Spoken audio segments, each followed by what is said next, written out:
मित्रांनो, ठरलं तर मग ही मालिका सध्या उत्कंठावर्धक वळणावरती आहे. मालिकेमध्ये सायली हीच खरी तन्वी आहे हे सत्य तिला स्वतःला समजले. तिने घरी हे सगळ्यांना सांगितल्यानंतर सगळ्यांमध्ये आनंदाचं वातावरण निर्माण झालं. सगळेजण भावुक झाले आणि आनंदाने सगळ्यांनी सायलीला मिठी मारली. दरम्यान प्रिया महिपत आणि नागराज यांनी हे सत्य समोर येऊ नये म्हणून खूप प्रयत्न केले, पण शेवटी ते अपयशी ठरले आणि अखेरीस सायली हीच खरी तन्वी असल्याचं सत्य सगळ्यांसमोर उघड झालं. आता हे सत्य समोर आल्यानंतर ही मालिका संपणार का असं अनेक प्रेक्षक विचारत आहेत. तर ही मालिका संपणार नाहीये, तर या मालिकेचं कथानक आता आणखीनच रंजकदार वळण घेणार आहे. दरम्यान मागील आठवड्यामध्ये झी मराठीवरील कमळी या मालिकेने बाजी मारत नंबर 1चं स्थान पटकावलं होतं आणि गेल्या 3-4 वर्षांपासून सलग नंबर 1 असलेली ही मालिका नंबर 1 वरून घसरून नंबर 2 स्थानी आली होती.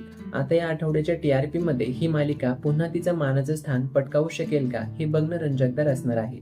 तर ही मालिका बघत राहा. या मालिकेचे एपिसोड्स तुम्हाला कसे वाटतात कमेंट करून नक्की सांगा आणि अशाच अपडेट्स करिता लगेचच चॅनेलला सबस्क्राईब करा.